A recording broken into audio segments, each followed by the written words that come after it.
the visit of Honorable Prime Minister to the United States in great detail. I just want to bring to your notice a few highlights of the US visit, which are very important, and then carry forward to what is the visit's impact in Egypt. So, among the several things, the first emphasis is on the fact that it was a bipartisan invitation which was given to Honorable Prime Minister to address the joint house. And it was a very significant event for the second time for a Prime Minister to be called to address a joint session of the US Congress and the Senate. And to have received such a standing ovation is a matter of pride for all of us in this country. And during that visit and during that speech in particular, Honorable Prime Minister has expressed very clearly where India and US relationships stand and what is it that it can do towards global order. So I'm extremely happy to say it was a visit where both India and United States have taken warmly to each other and established such steps towards greater realization of our national goals. Most often, these visits also accompany with meeting of great eminent thinkers, leaders. So this visit also, PMS had meetings with CEOs, various CEOs, Nobel laureates, and so on. But what I would want to highlight is the fact that even yoga, which was done in the UN campus, had 132 nationalities participating in it. So it drew great attraction. And as a result, taking yoga to a level that has got recognition all over the world is a very important aspect that I would highlight. But from the announcements post the visit, I would like to highlight the fact that semiconductor supply chains, Micron technology, for instance, is likely to invest 800 million towards 2.75 billion semiconductor assembly and test facility in Gujarat. And this itself will give more 5,000 to more than 5,000 new direct jobs, and also 15,000 what we call indirect job, what they call as community level jobs. We are also becoming a part of an alliance of rare earths and materials. And in this, it is expected to support more than 2 billion planned investment. Center for the Semiconductor Center for Commercialization and Innovation, which is being set up in Bengaluru, will have in its first 5 years of operation itself, the center is expected to support more than 2 billion planned investments, 500 new advanced engineering jobs, and potentially another 2,500 jobs in manufacturing ecosystem. Now, this is a very big step forward. Similarly, Semiverse Solutions, which will train up to 60,000 Indian youth into artificial intelligence and use of semiconductor-related education and workforce development goals will get fulfilled. Critical Mineral Partnership, which I've already mentioned.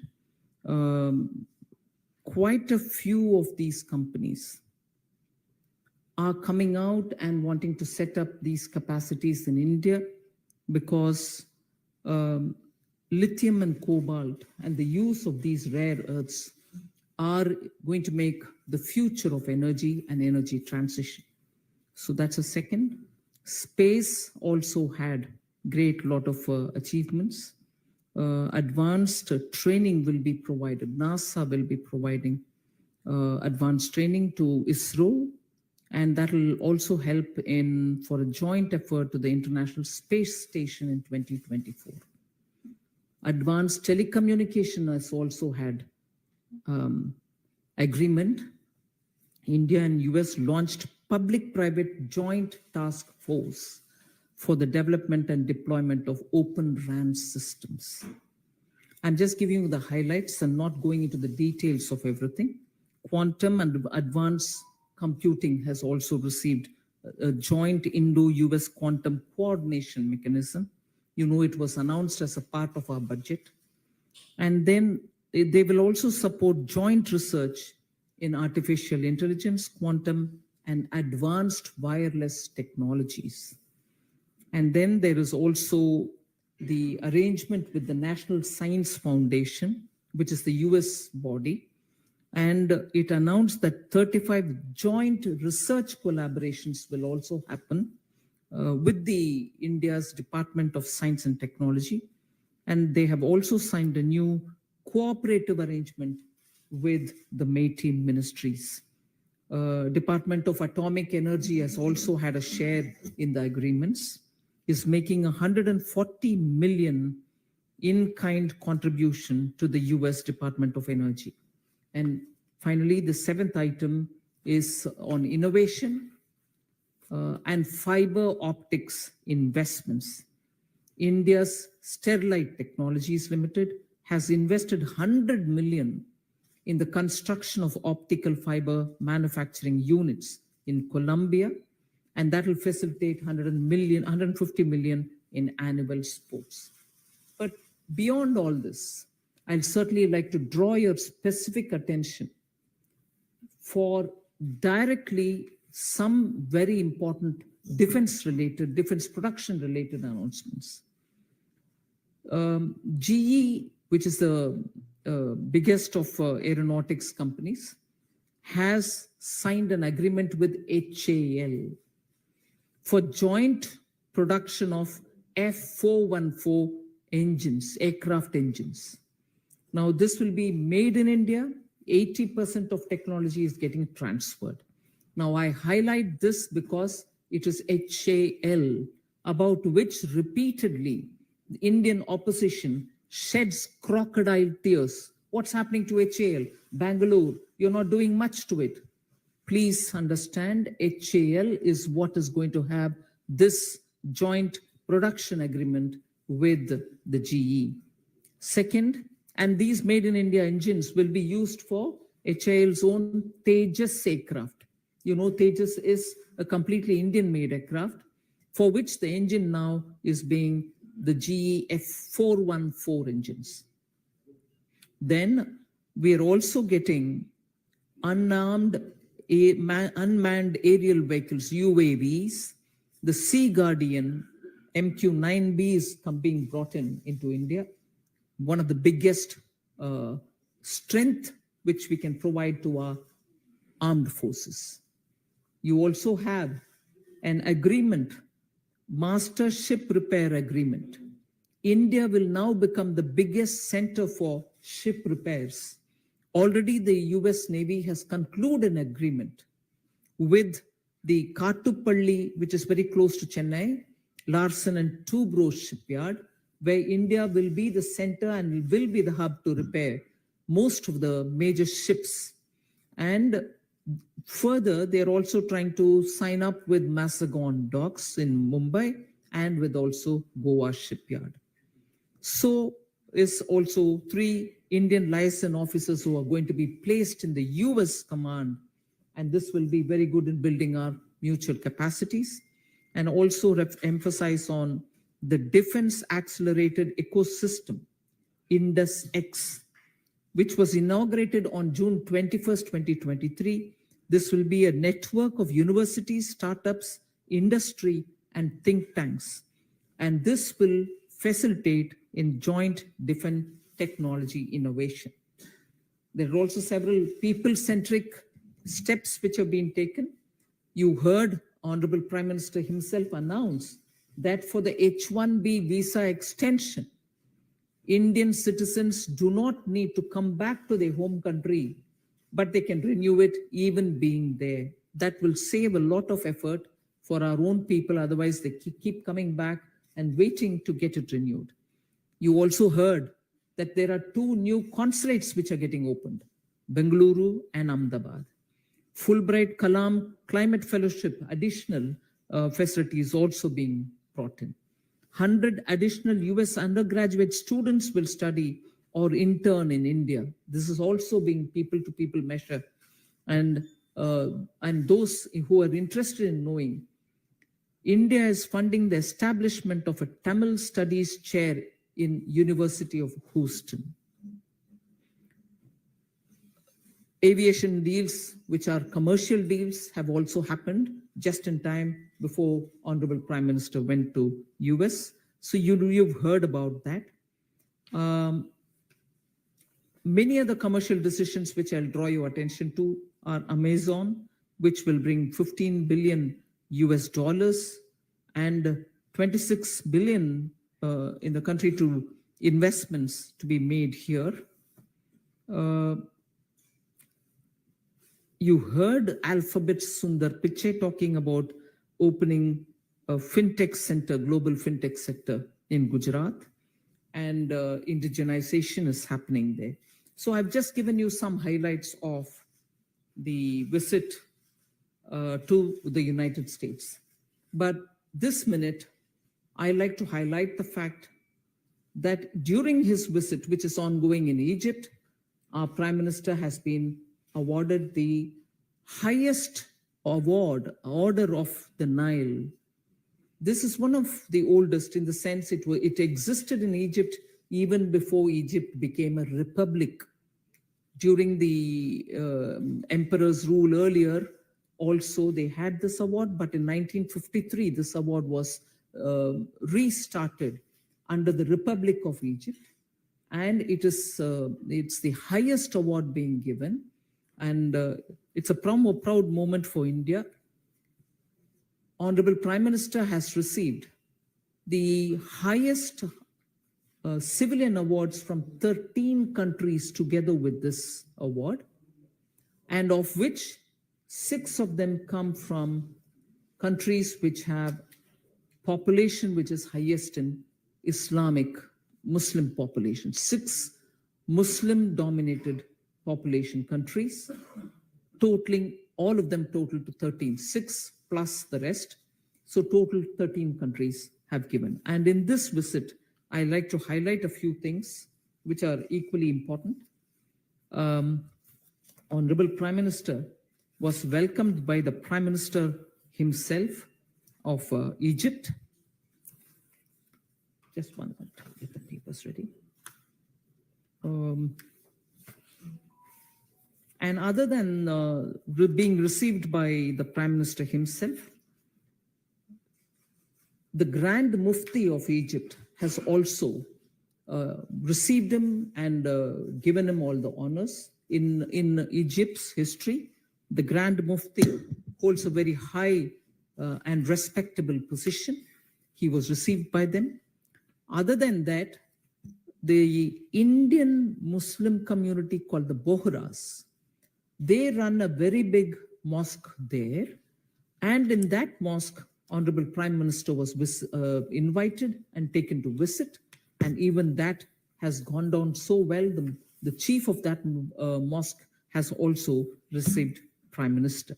This visit is of a Prime Minister of India coming after 26 full years, when the last visit of Honorable Prime Minister from India had happened. So this visit has attained quite a high prominence in Egypt. Other than meeting the Indian community, he had also set up an institution of excellence even there. So I think this visit to Egypt attains great importance. मैं ज़्यादातर English में बोल दिया. Request आ रही है अनिल बलूनी जी से थोड़ा हिंदी में बोलने के लिए. सिर्फ मैं इतना कह सकती हूँ कि अब तक मैंने यूएस विजिट के बारे में संक्षिप्त में बोला है, क्योंकि इससे पहले माननीय मंत्री स्मृति ईरानी जी भी और हरदीप पुरी जी भी आपको विस्तार से इस विषय में आकर आपसे संबोधित किए. मगर मेरे तरफ से ये मैं जानकारी आपको देना चाह रही हूँ कि भारत की प्रधानमंत्री जी का सेकंड जॉइंट सेशन में बात करने का मौका हर बार किसी को मिलता नहीं है. अब तक जितने भी लोगों को मिले, बहुत कम लोगों को ही ये अपॉर्चुनिटी मिला है। और जॉइंट सेशन एड्रेस करने के लिए बाई पार्टीसान इन्विटेशन आया है, मतलब दोनों रिपब्लिकन्स भी डेमोक्रेट्स भी प्रधानमंत्री जी को इनवाइट किए एड्रेस करने के लिए। इस विजिट के दौरान अच्छा सा बहुत सारे टेक्नोलॉजी ट्रांसफर रिलेटेड विषय भी, डिफेंस प्रोडक्शन की टेक्नोलॉजी जो आवश्यकता पड़ती है वो सब का भी, पर्टिकुलरली हिंदुस्तान एरोनॉटिक लिमिटेड के साथ जो बेंगलुरु में स्थित गवर्नमेंट के कंपनी है, उसके लिए भी टेक्नोलॉजी और इंजन प्रोडक्शन का जो एग्रीमेंट हुआ है वो मैं मानती हूँ बहुत अहम है। फिर जॉब क्रिएटिंग विषय में भी एग्रीमेंट्स जो उधर हुआ है उसके कारण इधर टेक्नोलॉजी आना, इधर इन्वेस्टमेंट बढ़ाना और गूगल जैसे कंपनी और ज्यादा कमिट करना कि हम आकर के भारत में पूंजी निवेश ले आएंगे, ऐसे करने से हमारी रोजगार बहुत लेवल तक बढ़ाने का संभावना है। फिर इजिप्ट के विषय में भी मैं ये बात आपके सामने रखना चाह रही हूँ। दुनिया में मुस्लिम पॉपुलेशन जहां मेजॉरिटी में है या ज्यादा संख्या में है, उनमें से 6वें स्थान पर है इजिप्ट। ऐसे देश में भारत के प्रधानमंत्री को सर्वोच्च एक सम्मान मिलना, ऑर्डर ऑफ नाइल मिलना, ये इसमें एक संदेश मिलता है कि ऐसे देशों में, ये probably 6th country, Islamic country जिसमें पॉपुलेशन ऑफ मुस्लिम ज्यादा है, ये ऐसे 6th कंट्री से भारत के प्रधानमंत्री नरेंद्र मोदी जी का ये अवार्ड मिलना बहुत ही संतोष का विषय है। अब तक 13 कंट्रीज से, इजिप्ट इंक्लूसिव 13 कंट्रीज से ऐसे हाईएस्ट ऑर्डर माननीय प्रधानमंत्री मोदी जी को मिला हुआ है। इसीलिए मैं मानती हूँ इजिप्ट के विषय में ग्रैंड मुफ्ती का स्थान बहुत अहम है। उन सोसाइटीज में मुफ्ती का स्थान बहुत ही सम्मानजनक माना जाता है। ग्रैंड मुफ्ती का भी प्रधानमंत्री जी से भेंट हुआ। फिर भारत के बोहरा कम्युनिटी इजिप्ट में बहुत अच्छा संख्या में प्रेजेंट है, वो उस कम्युनिटी से भी प्रधानमंत्री जी का मीटिंग हुआ। मैं मेरा ओपनिंग स्टेटमेंट में इतना कहकर क्वेश्चंस के लिए छोड़ देती हूँ। पार्टी के ओर से हम माननीय प्रधानमंत्री जी को बहुत ही हर्ष व्यक्त करते हैं और उनको बधाई भी देना चाहते हैं कि अवार्ड मिला है और भारत के स्थान उनके मेहनत के कारण आज इतना ग्लोबल स्तर पर रिकग्निशन मिल रहा है। उसके लिए भारतीय जनता पार्टी के ओर मैंने बहुत ही आनंद व्यक्त करना चाहती हूँ। Thank you. Jatin,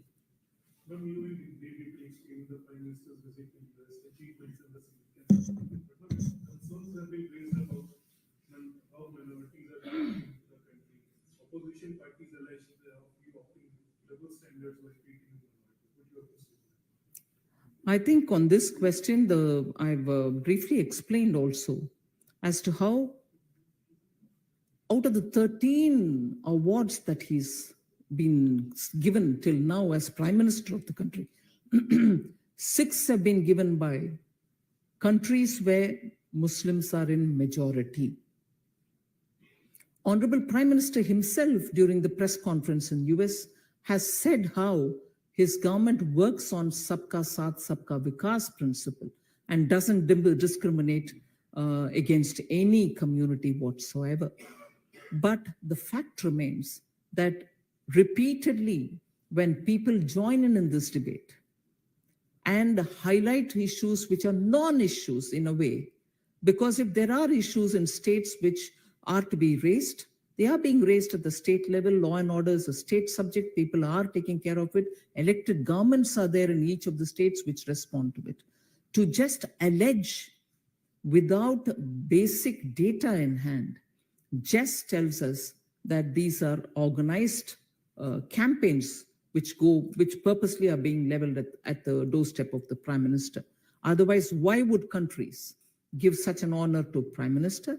And why would there be a distortion in understanding how India and its minority population, irrespective of which religion they belong to, minority population, are being part of the Indian mainstream? Any question? Anand Pandey, TV9. Ma'am ये सवाल पूछे जाने जैसे कि अभी तक मैं पूछा था कि भारत में लोगों के अधिकारों के लिए सरकार क्या कर रही है। राहुल गांधी भी विदेश आते हैं तो ये सवाल उठाते हैं, लेकिन इजिप्ट के जो प्रधान मुफ्ती हैं वो खुद बोल रहे हैं कि प्रधानमंत्री नरेंद्र मोदी अपने यहाँ सभी धर्मों के लोगों को लेकर एक साथ चल रहे हैं और जो बहुलतावाद है उसको बढ़ावा दे रहे हैं। आप सही कह रहे हैं कि ग्रैंड मुफ्ती ऑफ इजिप्ट भी ऐसे बयान दे रहे हैं, मगर मैं मानती हूं कि इस देश में ही, क्योंकि राजनीतिक तरीके से बीजेपी एनडीए गवर्नमेंट के खिलाफ, प्राइम मिनिस्टर मोदी के खिलाफ चुनावी रास्ता में, ठीक है ये कर्नाटका में एक जीत हुई उसको मैं बोल नहीं रही हूं, मगर राजनीतिक रास्ते में चलते हुए जीतने का उनका संभावना नहीं दिख रही, इसीलिए ऐसे कैंपेन चला रहे हैं। और इसमें कांग्रेस पार्टी का रोल पिछले चुनाव से और उससे पहले वाले चुनाव से भी बहुत ही स्पष्ट दिखता है, जहां पाकिस्तान में जाकर के उनके मदद मांग रहे हैं कि भारत में सरकार बदलना है, आप भी एक हाथ जोड़ो करके। और ऐसे टूल किट्स जो विदेश में चलती है उन सबको भी अभी काम में लगाया हुआ है। इसलिए मुझे लगता है कि उनका अपने आप के ऊपर भरोसा नहीं है कि जनता उनका सुनेंगे, इसीलिए ऐसे रास्ते अपना करके प्रधानमंत्री जी के खिलाफ ऐसे एलिगेशन डाल रहे हैं जो बेबुनियाद है। और ऐसे एलिगेशन डालने वाले का पीछे भी देखना चाहिए। जो कल मेरे बहुत ही आश्चर्यजनक हुई कि उसी समय जब माननीय प्रधानमंत्री जी यूएस में कैंपेन कर रहे हैं, उस समय कैंपेन मतलब भारत के विषय में सबके सामने विषय बोल रहे हैं, उस समय एक पूर्व राष्ट्रपति यूनाइटेड स्टेट्स का बयान दे रहे हैं भारत के मुस्लिम्स, जबकि विदेश के विषय के बारे में मैं थोड़ा संयम रखते हुए बोल रही हूँ। यूनाइटेड स्टेट्स के विषय में हम अच्छा फ्रेंडशिप चाहते हैं, मगर उधर से भी भारत के रिलीजियस टॉलरेंस के ऊपर एक यूएससीआईआरएफ है, उनके कमेंट्स आ जाता है। राष्ट्रपति जी ने कुछ बातें बोल रहे हैं जहां शायद 6 देशों के खिलाफ जहां मुस्लिम पॉपुलेशन डोमिनेंट है, बॉम्बिंग हुई उन्हीं के कालों में, सीरिया से लेकर के यमन के लेकर के सऊदी के लेकर के इराक के लेकर के बॉम्बिंग नहीं हुआ। मोर देन 28,000, मेरे पास इतना स्पष्ट डेटा नहीं है, 7 कंट्री के खिलाफ उसी समय झगड़ा, वॉर लाइक सिचुएशन डेवलप हुआ और मोर देन 26,000 बॉम्ब्स वे ड्रॉप्ड। ऐसे जब कंट्रीज उनके अपनी तरफ से उनके राजनीतिक निर्णय के बारे में वो करते हैं, भारत के खिलाफ एलिगेशन डालने में कहाँ उसको सुनने वाले लोग भी भरोसा रखेंगे। इसीलिए मैं मानती हूँ ये सब हमारे विपक्ष भी बाहर जाकर के बात करने के समय भारत के हित में नहीं बात करते हैं, क्योंकि प्रधानमंत्री मोदी जी को वो डिफीट कर नहीं पाएंगे, ऐसे लोगों को उछालते हैं और वो भी इनके कारण इस बहस में शामिल हो जाते हैं बिना ग्राउंड लेवल डिटेल्स को लेते हुए। विनीत, TV18। मैम, जिस तरह से आपने बताया कि 6 मुस्लिम देशों का सर्वोच्च नागरिक सम्मान पीएम को मिला है, लेकिन कई मुस्लिम नेता जो है या फिर कई राजनेता जो है पीएम नरेंद्र मोदी की मुस्लिम नीति को लेकर के लगातार विरोध करते रहते हैं। ओवैसी की सभा में हमने देखा महाराष्ट्र में औरंगजेब के नारे लगे, औरंगजेब जिंदाबाद के नारे लगे, कैसे देखती है? नहीं, ये सब मैं यही बात करने के लिए कोशिश करते हैं। I wish to say this in English. You may please get it translated in Hindi. I find this deliberate attempt to vitiate the atmosphere in this country because they think they cannot win against the developmental policies of Prime Minister Narendra Modi.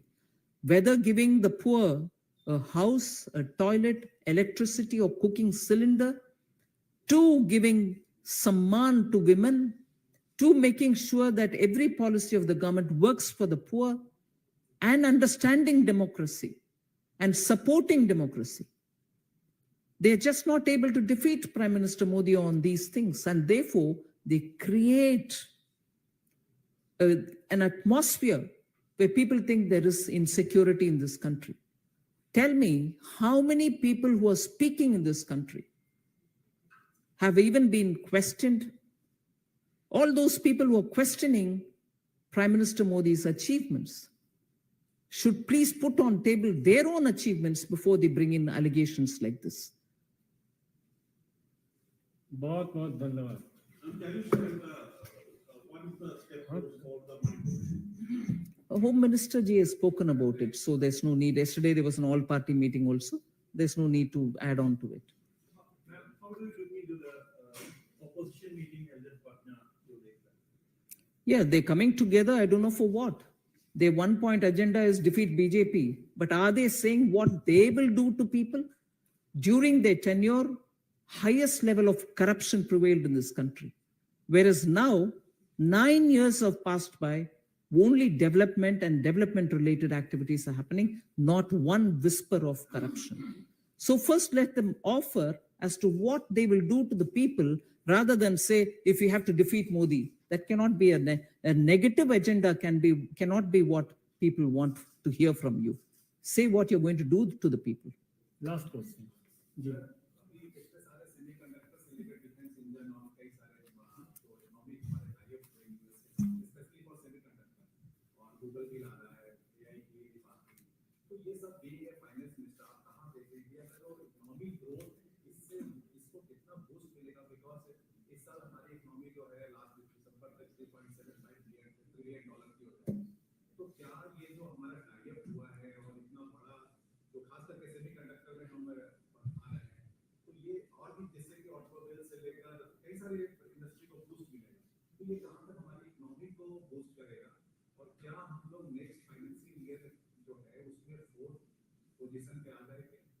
नहीं, उसके लिए definitely मेहनत हो रही है, वो विषय आपके संज्ञान में रखना चाह रही हूँ. मगर ये सेमीकंडक्टर और इन्वेस्टमेंट इन सच टेक्नोलॉजीज इतना रैपिड स्पीड में भारत देश में हो रही है, जिससे सीधा असर जनता के ऊपर पड़ रही है. और जो अभी यूएस में साइन हुआ कि 65,000 हमारे लोगों को इस कारण ट्रेनिंग भी देंगे आर्टिफिशियल इंटेलिजेंस में, मतलब तुरंत हमारे युवा को इन एरियाज में सास, सॉफ्टवेयर एज ए सर्विस, इसमें भी डेटा सेंटर्स में, ग्लोबल डेटा सेंटर्स में भी ये सब काम में आएगा. तुरंत इसका असर हमारे देश में पड़ेगा. मैं नास्कॉम के एक डेटा आपके सामने रखना चाहती हूँ, सब्जेक्ट टू करेक्शन. ग्लोबली मान लीजिए ग्लोबल डेटा सेंटर्स जो बड़ा बड़ा व्यवस्था है, डेटा होल्डिंग का, डेटा शेयरिंग का, डेटा प्रोटेक्शन रिलेटेड अंशों का ऊपर, और उसको डीप डाइव करने के लिए, डेटा का उपयोग करने के लिए ग्लोबल डेटा सेंटर्स बना रहे हैं पूरे दुनिया में. जहां तक मैंने सुना, अगर 100 सेंटर्स ऐसे दुनिया में सेटअप हो रही हैं, भारत में ऑलरेडी 50 हैव बीन सेटअप. आप नंबर का उदाहरण मैं सामने इसीलिए रख रही हूं, अगर पूरे दुनिया में 100 सेंटर्स रख रहे हैं, भारत में 50 सेंटर्स का ऑलरेडी एस्टैब्लिशमेंट का काम पूरे होने के कगार में है. और जो बाकी 50 दुनिया में है, उसमें काम करने वाले हमारे ही लोग जा रहे हैं. उसका असर हम थोड़ा समझना चाहिए कि इसके कारण हम विदेश में पूरे डेटा, पूरे सॉफ्टवेयर ऐसे जगह में भारत का लीडरशिप रोल और उसका असर पूरे हमारे इकोनॉमी के ऊपर कैसे पड़ रहा है. इसके कारण जॉब्स में भी, इसके कारण सब सर्विसिंग, सेकेंड लेयर इफेक्ट जो बोलते हैं, सब सर्विसिंग, इनका सर्विस करने वाले दूसरे का सर्विस करने वाले, ऐसे साइक्लिकली इसका असर पूरे इकोनॉमी में पड़ रही है. उसका डेटा विवरण भी आजकल नास्कॉम के द्वारा बहुत आ रही है पब्लिक में. भारत देश का लीडरशिप आज artificial intelligence, technology driven services और सास, इन सभी एरिया में पूरे दुनिया में रिकॉग्नाइज कर रहे हैं. इसका असर पॉजिटिव है इकोनॉमी के ऊपर। बहुत बहुत धन्यवाद।